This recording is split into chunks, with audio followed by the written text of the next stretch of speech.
Ya, selamat pagi Bapak Ibu Jemaat sekalian. Ya, bersyukur kita boleh kembali lagi bersama-sama di dalam ibadah komunal ya Bapak Ibu ya. Sekali seminggu harusnya kita boleh datang dengan penuh sukacita. Bapak Ibu Jemaat sekalian, kita tiba di minggu terakhir di sepanjang bulan Solah ya.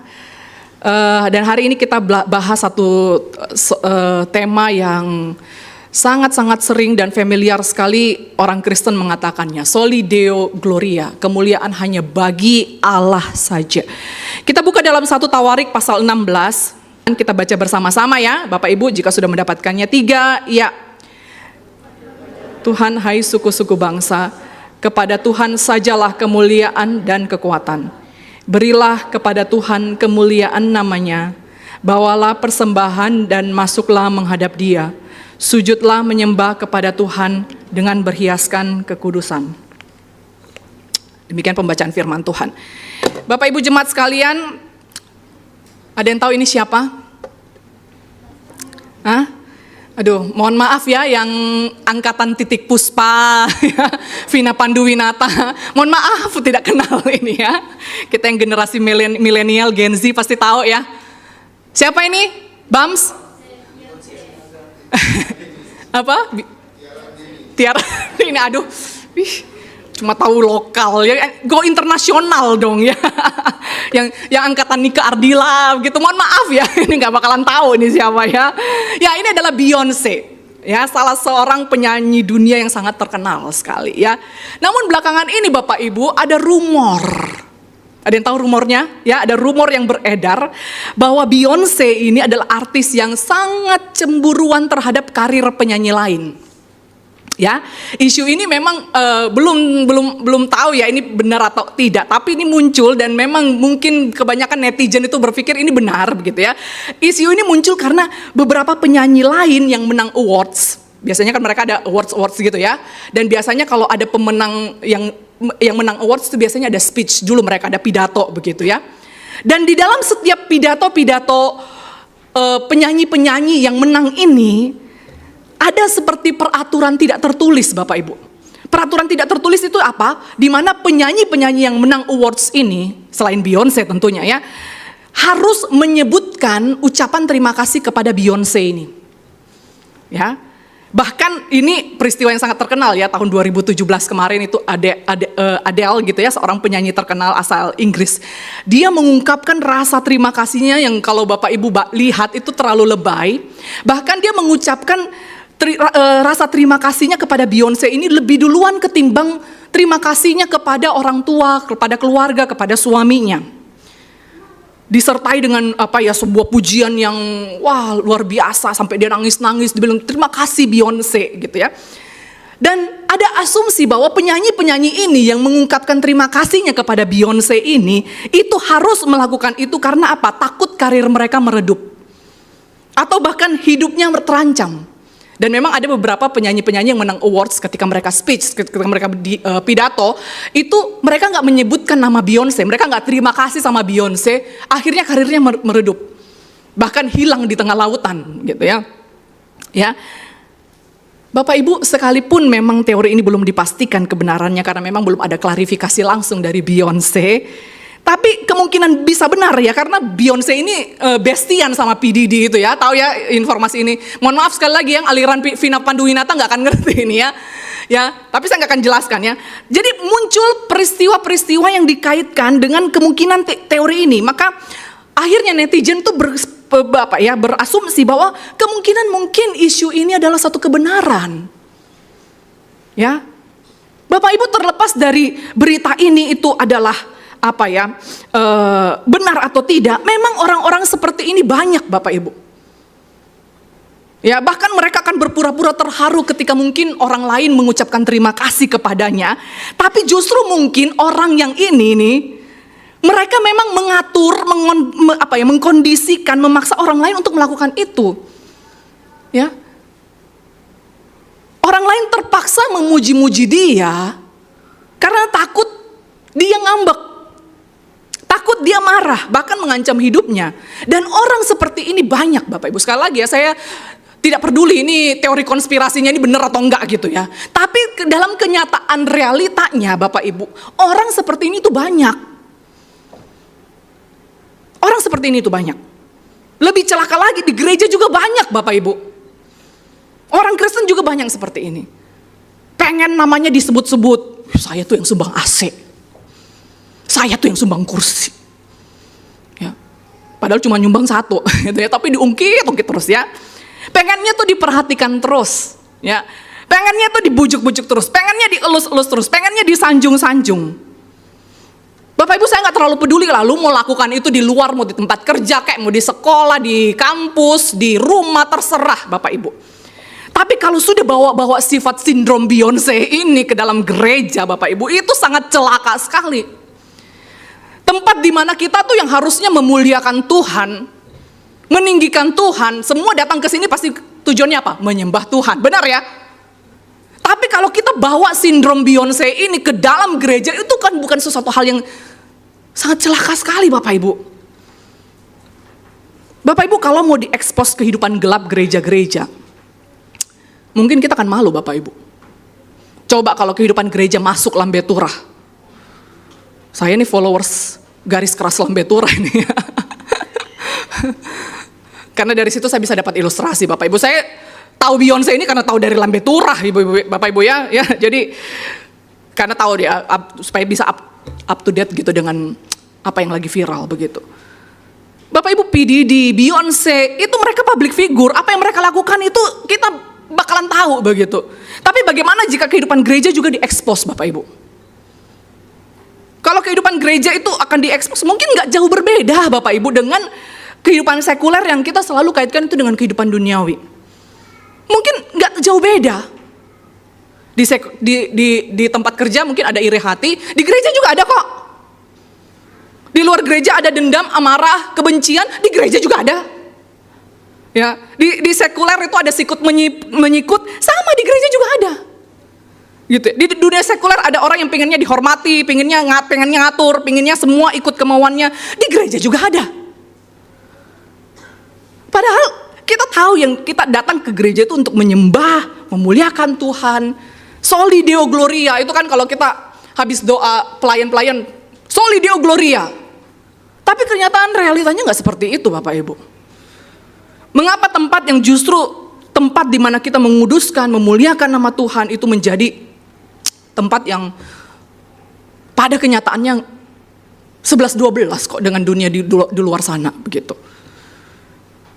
Dan spirit inilah yang sudah hilang, seringkali hilang di dalam gereja Bapak Ibu ya, Soli Deo Gloria. Kemuliaan hanya bagi Tuhan. Penghargaan tertinggi hanya bagi Tuhan. Bapak Ibu, nanti tanggal 31 Oktober itu menjadi salah satu hari yang bersejarah bagi kita umat Kristen. Kristen Protestan ya. Karena ini satu hari yang tidak boleh kita lupakan, karena ini adalah menjadi identitas kita sebagai Kristen Protestan Bapak Ibu. Martin Luther ya berani menentang perilaku ajaran yang menyimpang saat itu. Penyimpangan ajaran-ajaran dari paus, ya dari pemimpin-pemimpin gereja, penyimpangan ajaran-ajaran yang tidak benar, kehidupan hedon mereka itu. Dan itu ditentang oleh seorang yang bernama Martin Luther. Dan inilah yang menjadi spirit semangat gairah yang dimiliki oleh bapak-bapak reformator Bapak Ibu. Kita nggak boleh melupakan sejarah ya Bapak Ibu ya, karena kalau nggak ada mereka mungkin kita masih hidup di dalam penyimpangan ajaran-ajaran yang tidak benar. Maka saya pikir kita perlu mereview lagi ya Bapak Ibu ya, secara singkat apa itu reformasi, apa itu Protestan. Ya, sekalipun mungkin saya sudah jelaskan ini sekitar 2 tahun yang lalu Bapak Ibu ya. Tapi saya yakin semua sudah diserahkan kepada yang maha kuasa ini ilmunya ya. Pasti semua sudah lupa begitu. Dan Bapak Ibu Martin Luther ya, kalau John Calvinis, kita gereja Reform itu terkenal dengan tulip ya. Tapi juga kita menerima ini ya. Ini yang dikumandangkan oleh Martin Luther ya. Dan ini yang kita pelajari sepanjang bulan ini. Kecuali sola fide ya, kan mungkin 4 minggu jadi mungkin dipilih cuma 4 sola aja ya. Sola scriptura. Itu apa? Script jadi apa? Tulisan gitu ya. Hanya oleh Alkitab. Sola fide, iman ya. Sola gracia, hanya oleh anugerah, solus Christus, hanya oleh Kristus, soli Deo Gloria hari ini ya. Kemuliaan hanya bagi Tuhan. Nah, Bapak Ibu, Martin Luther ini adalah seorang bisop Katolik yang berdomisili di Jerman. Dia juga seorang dosen yang terpelajar, Bapak Ibu. Dia seorang dosen yang terpelajar, dia sangat mencintai Tuhan, dia sangat senang mempelajari firman Tuhan. Tapi Bapak Ibu, di zaman dia diperhadapkan dengan banyak sekali penyimpangan-penyimpangan yang dilakukan oleh pemimpin gereja saat itu. Terutama Paus, Bapak Ibu. Maka di dalam kemarahannya yang menggebu-gebu, Bapak Ibu, dia melihat ini nggak benar semua ini ajarannya ini. Dan ajaran yang nggak benar itu bukan hanya sekedar baptisnya air atau percik, bukan Bapak Ibu, ini masalah inti, doktrin inti. Keselamatan bisa dibeli, keselamatan bisa dibeli dan macam-macam ya Bapak Ibu.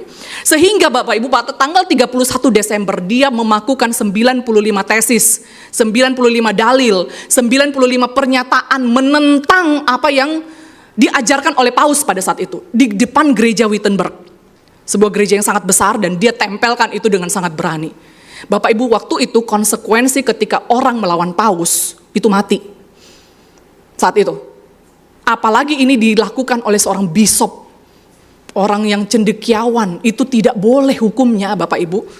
Lu bisa mati, lu bisa dibuang, paling nggak dibuang, disingkirkan, dipenjara, atau kalau nggak mati Bapak Ibu.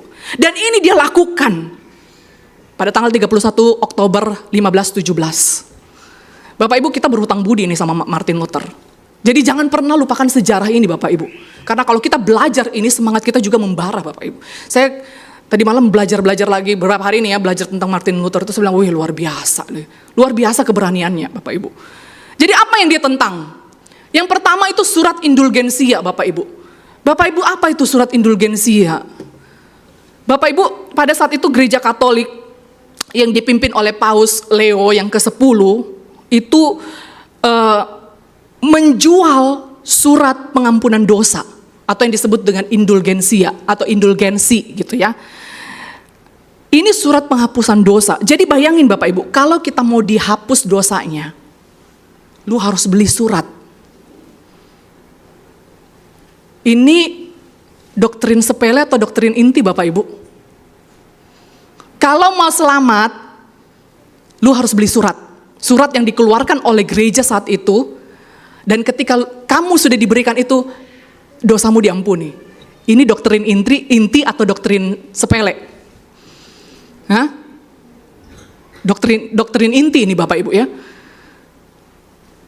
Dan sebagaimana kita tahu bahwa orang Katolik, ini sekalian ini pelajaran ya Bapak Ibu, jangan sampai nanti kita bilang, bedanya kita Kristen Protestan dengan Katolik apa? Nih saya jelasin ini ya. Jangan sampai nanti sudah bertahun-tahun di GKY kagak ngerti-ngerti gitu ya, perbedaan antara Katolik sama Protestan. Ini kita harus belajar nih Bapak Ibu, sehingga ketika kita ketemu dengan orang Katolik, kita kan sama ya penyembah Kristus. Oh salah, nggak beda lah gitu ya. Nah Bapak Ibu, sebagaimana kita tahu orang Katolik itu percaya ada dunia purgatori. Apa itu dunia purgatori? Itu ada api penyucian. Jadi orang Kristen nih ya, sebelum dia masuk ke surga, sebelum dia mati, itu ada dosa-dosa yang belum diampuni sama Tuhan. Ini doktrin mereka ya, bukan kita ya.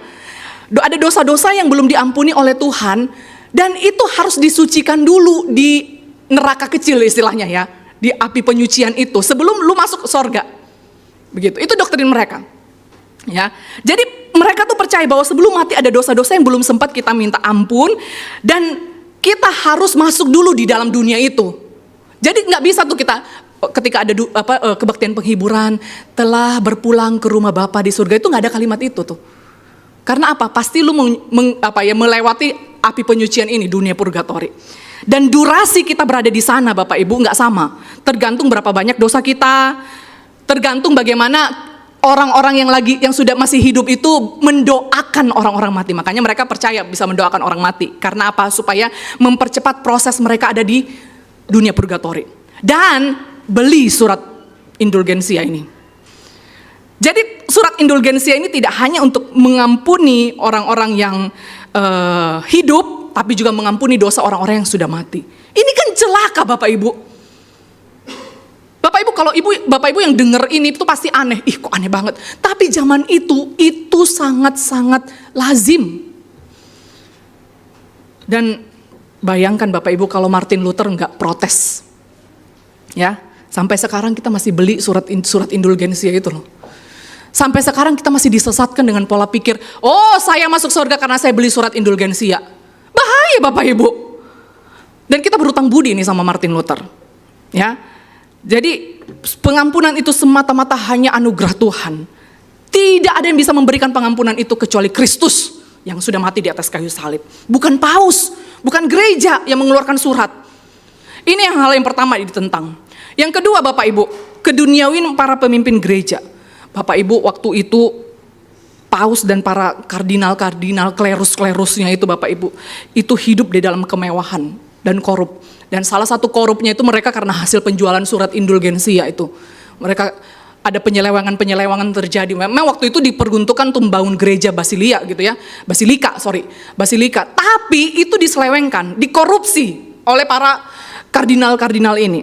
Sehingga akhirnya ini menjadi suatu rahasia umum, tapi nggak berani ada orang yang menentang karena mereka takut. Lu tentang paus sama dengan lu tentang Tuhan saat itu. Kalau lu tentang paus, lu mati, Bapak Ibu. Dan paus pada saat itu, waduh, berkuasa banget, pemimpin-pemimpin gereja. Itu saya pernah kasih satu fakta bahwa itu para pemimpin gereja itu hidup dengan beberapa simpanan-simpanan, ya, dia punya anak juga seperti itu. Dan ini ditentang oleh Martin Luther. Di mana Solideo Glorianya? Kalau para pemimpin-pemimpin gereja aja seperti itu Bapak Ibu.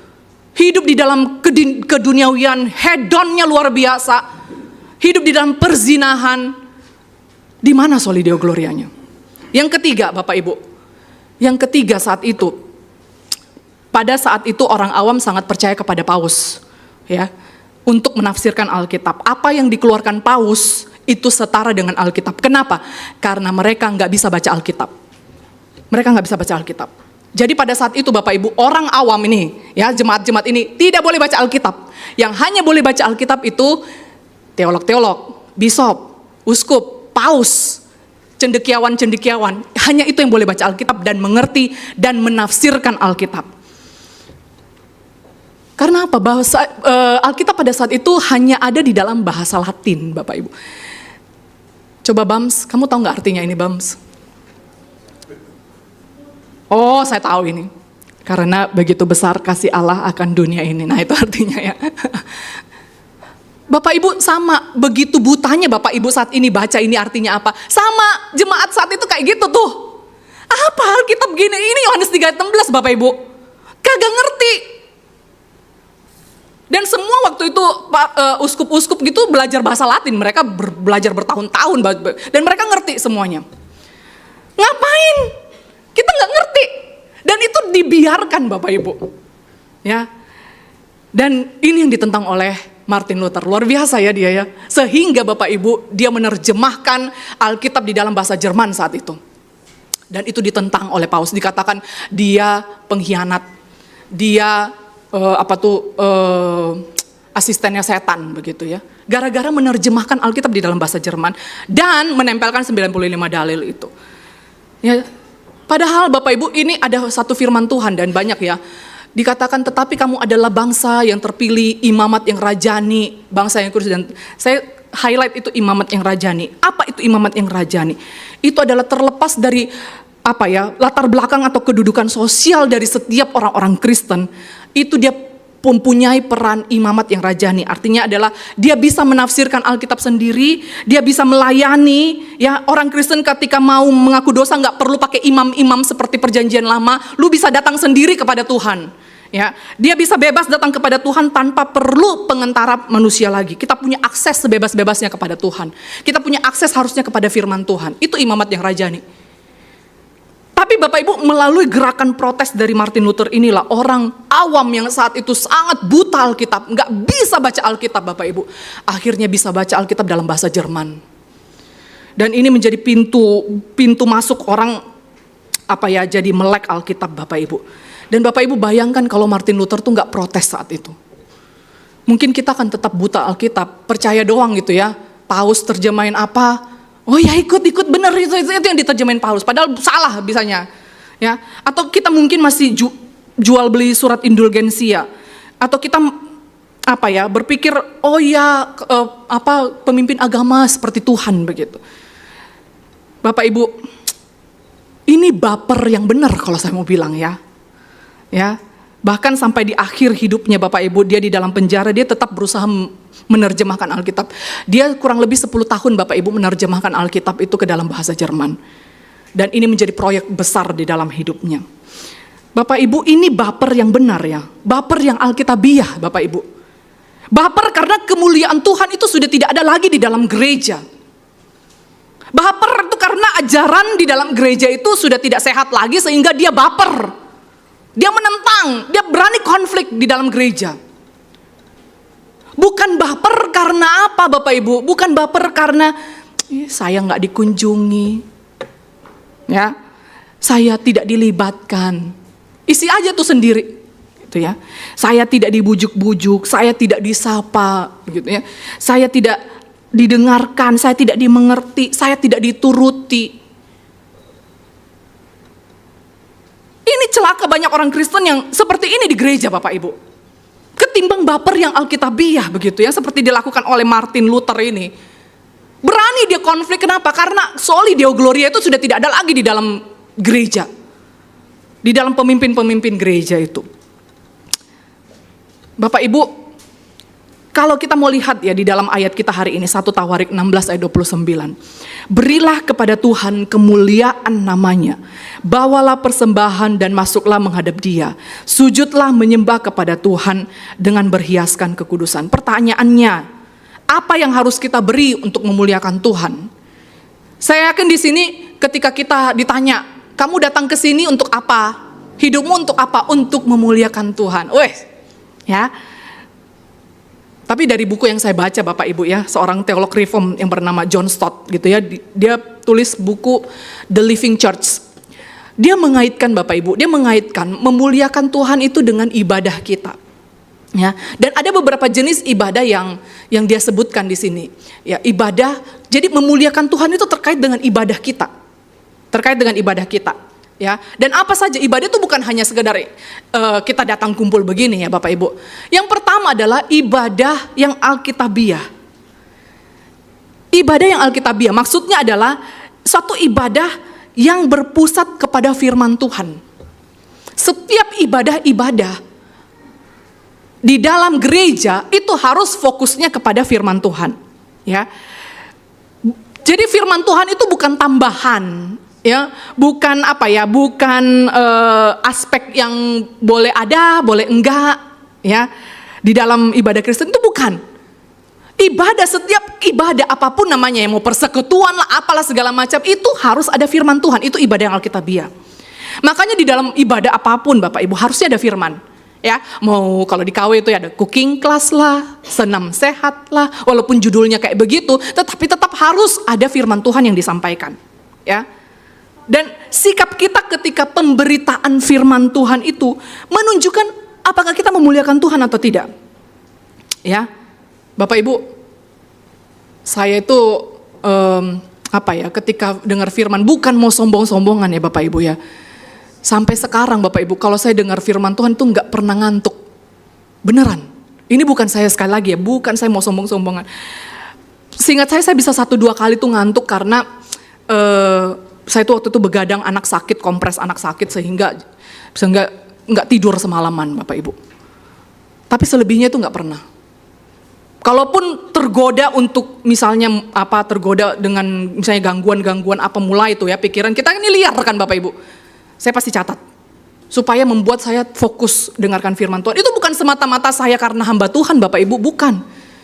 Tapi bagaimana sikap kita ketika firman, ibadah yang alkitabiah itu, karena firman itu adalah inti sentral di dalam ibadah. Sikap kita itu sadar bahwa ketika firman Tuhan disampaikan itu adalah bentuk respon kita, menunjukkan kita itu memuliakan Tuhan atau tidak.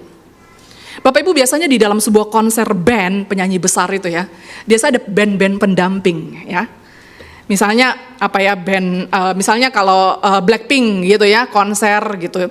Biasanya nggak langsung dia yang tampil, nggak langsung si Blackpinknya yang tampil. Biasanya ada band-band lokal pendamping yang openingnya gitu ya, yang openingnya. Ya, supaya apa? Mungkin membangun suasana, membangun satu vibes konser itu seperti apa, terus memperpanjang durasi sebenarnya ya.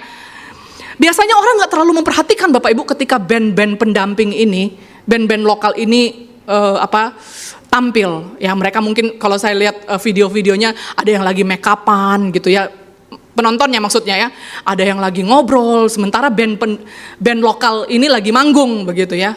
Tapi begitu Blackpink-nya masuk, Bapak Ibu, wah langsung semua handphone keluar, Bapak Ibu. Ya, semua langsung mata tertuju apa yang mereka lagi ngobrol, begini langsung stop begitu ya. Langsung mendengarkan, ikut bernyanyi, menyimak, ikut bersama-sama apa yang disuruh ketika Blackpink itu menyanyi. Ya, mereka bisa ikut. Ya, di situ baru semua mengeluarkan handphone. Tidak ada dari penonton itu yang mengeluarkan handphone foto-foto waktu ketika band lokal itu tampil. Nah, seperti itu juga firman Tuhan Bapak Ibu. Istilahnya dalam tanda kutip itu utamanya di dalam ibadah. Firman itu adalah inti di dalam ibadah. Kalau sampai Bapak Ibu nggak nyimak ketika firman Tuhan itu pikiran kemana-mana, maka bisa ukur sendiri Bapak Ibu. Soli Deo Gloria di dalam hidup Bapak Ibu seperti apa. Itu yang pertama. Ya, ibadah yang alkitabiah ketika firman Tuhan disampaikan, fokus. Yang kedua, ibadah jemaat. Nah, Bapak Ibu, ini ibadah yang memuliakan Tuhan. Adalah ibadah yang secara kolektif seperti kita hari ini. Ya, betul memang ada orang-orang yang punya pandangan bahwa dia punya cara cara ibadah dengan caranya sendiri gitu ya. Ya, itu dalam pengertian kalau dia sedang berelasi dengan Tuhan. Tetapi Bapak Ibu, orang Kristen yang sungguh-sungguh memuliakan Tuhan akan memprioritaskan ibadah secara komunal sehari Minggu ini. Ya, berkumpul bersama-sama, dan ini ibadah yang menyenangkan hati Tuhan. Ini spirit reform Bapak Ibu. Semua orang Kristen tuh berkumpul bersama-sama di hari Minggu, menyanyi, menyembah Tuhan. Ya, mendengarkan firman Tuhan, terlibat bersama-sama. Bapak Ibu, ini yang ditentang oleh Martin Luther ya. Waktu di abad pertengahan itu misa pada saat itu yang sibuk itu para pastor. Ya. Sementara jemaat itu jadi penonton. Mereka yang sibuk semuanya. Sementara jemaat itu cuma nontonin, ya, plonga-plongo begitu ya. Nggak ikut terlibat di dalam pelayanan. Padahal sebenarnya ibadah ini melibatkan semua orang. Makanya saya cukup senang ya, ini banyak anak-anak kita yang duduk tenang. Jos, Raja, siapa lagi? Ada Karina, El, ada Gap, ada Cio. Mulai sejak kecil diajarkan untuk ikut ibadah. Ada Cleo juga, ada siapa lagi? Cukup banyak ya Bapak Ibu. Bapak Ibu kalau di GKY di Jakarta, itu ibadah intergenerasi.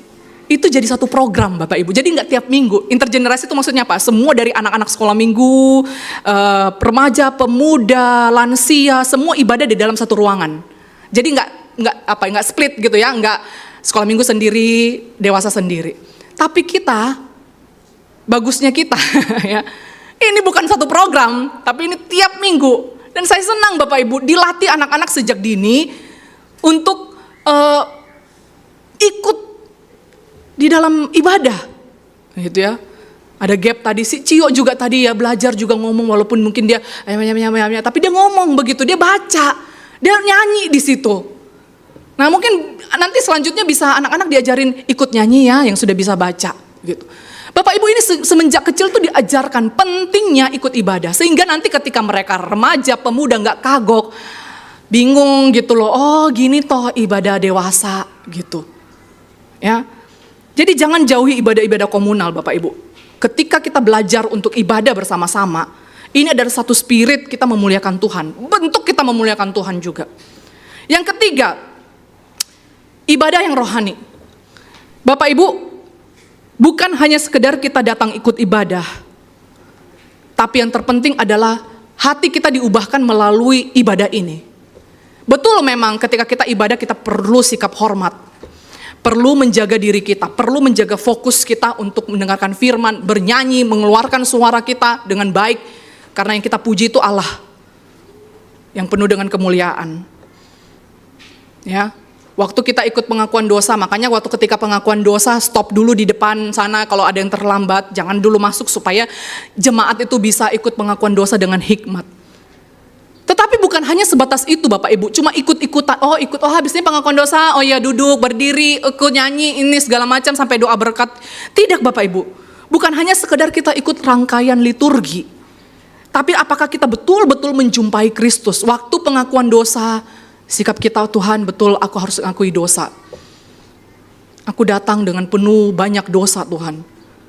Apakah kita mengikuti step demi step liturgi kita itu dengan penuh hikmat, dengan penuh penghayatan, dengan penuh sungguh-sungguh? Ya, apakah kita menjumpai Kristus di dalam rangkaian ibadah kita? Apakah kerohanian kita terbangun? Yang keempat Bapak Ibu, ibadah moral. Jadi Bapak Ibu, ibadah yang sejati bukan hanya menjaga sikap hati kita ketika kita ibadah, ya, tapi juga bagaimana cara hidup kita itu benar. Di dalam 1 Tawarik 16 ayat 29 tadi dikatakan, sujudlah menyembah Tuhan dengan berhiaskan kekudusan. Artinya apa Bapak Ibu? Berarti kekudusan itu penting ketika kita menyembah Tuhan. Kekudusan itu, hiasan kekudusan itu menjadi satu ornamen yang penting ketika kita menghadap Tuhan. Ketika kita dengan kekudusan itu menunjukkan bagaimana kita sangat-sangat memuliakan Tuhan. Bapak Ibu, orang Israel waktu datang menyembah Tuhan, mereka juga datang menyembah Tuhan itu nggak pernah main-main Bapak Ibu. Ya, mereka datang dengan sungguh-sungguh, dengan bawa korban. Tapi apa? Tuhan tolak mereka. Kenapa? Ada perkataan Tuhan di dalam Yesaya, dikatakan tanganmu penuh dengan darah. Ya. Hari Sabat mereka beribadah, tapi Senin sampai Sabtu hidup mereka amburadul Bapak Ibu. Dan di situ Tuhan jijik dengan ibadah mereka. Ya, seberapa banyak korban yang mereka berikan itu sama sekali tidak mempermuliakan Tuhan, karena Senin dari Sabtu tangan mereka penuh dengan darah. Mereka berbuat dosa. Mereka bersikap tidak adil, mereka berzina, mereka penuh dengan kemarahan. Bapak Ibu, agama itu ya tidak bisa bercampur dengan kejahatan, gak bisa. Ibadah tanpa kesucian, itu kata John Stott ya. Ibadah tanpa kesucian hidup, itu adalah kebencian bagi Tuhan. Seberapa besar Bapak Ibu mungkin datang ke sini, effortnya itu luar biasa, tapi tanpa kesucian hidup itu kejijikan bagi Tuhan. Jadi kalau ibadah kita hari Minggu excellent Bapak Ibu, tapi tanganmu penuh dengan darah, Tuhan jijik Bapak Ibu. Kalau pelayanan kita baik, keren hari Minggu, tapi kau tidak serius ketika engkau bekerja dari Senin sampai Sabtu, enggak serius ketika belajar, korupsi, bersikap tidak adil, punya amarah, dendam, kau tidak bisa menjadi suami atau istri yang baik, tidak bisa menjadi orang tua yang baik, tidak bisa menjadi anak yang baik, Tuhan jijik dengan pelayanan kita. Sehingga artinya apa Bapak Ibu? Memuliakan Tuhan itu adalah setiap detik di dalam hidup kita. Bukan hanya sekedar Bapak Ibu, saya ingat ya dosen kami pernah bilang gini, sikap kita di dalam ibadah ini miniatur dari sikap kita waktu di luar. Kalau di dalam ibadah aja kamu tidak hormati Tuhan, apalagi di luar Bapak Ibu. Ya. Jadi ketika kita di luar saja juga tidak juga menjaga hidup kita, tangan kita masih penuh dengan darah, hidup kita masih dengan penuh keberdosaan. Apapun yang kita lakukan di dalam ibadah hari ini adalah kejijikan bagi Tuhan. Jadi Bapak Ibu, mari sama-sama kita kembalikan spirit reformasi ini. Martin Luther dengan satu semangat, segala kemuliaan bagi Tuhan. Every second in our life harusnya memuliakan Tuhan. Kita datang kepada Tuhan membawa seluruh hidup kita untuk memuliakan Tuhan. Dan kita berhutang budi Bapak Ibu sama Martin Luther ini. Bagaimana dia kembali lagi mengingatkan kita bahwa harusnya hidup kita memuliakan Tuhan. Jadi Bapak Ibu ketika nanti pulang, ingat ketika hari Senin masuk di dalam kerja, waktu di kampus, di sekolah, di rumah, ingat Senin ini aku mau memuliakan Tuhan. Bukan hanya hari Minggu Bapak Ibu, bukan hanya waktu di ibadah. Hari Senin sampai Sabtu jangan sampai menodai tangan kita ini dengan darah. Mari kita berdoa. Bapa di surga, kami bersyukur ya Tuhan untuk kebenaran firman Tuhan hari ini yang mengingatkan kami sekali lagi seharusnya kemuliaan itu hanya untuk Tuhan. Tolong kami ya Tuhan, untuk kami juga bisa terus belajar memuliakan Tuhan melalui sikap-sikap kami di dalam ibadah. Dan ketika kami pulang di dalam kehidupan kami masing-masing, jangan sampai kami menodai tangan kami ini dengan darah, jangan sampai kami menodai hidup kami ini dengan dosa-dosa, sehingga ketika kami datang kami boleh berhiaskan kekudusan. Tolong kami Tuhan, sampai akhir hidup kami hanya memuliakan nama Tuhan. Terima kasih ya Tuhan, terpuji namamu. Dalam nama Tuhan Yesus kami berdoa dan bersyukur. Amin.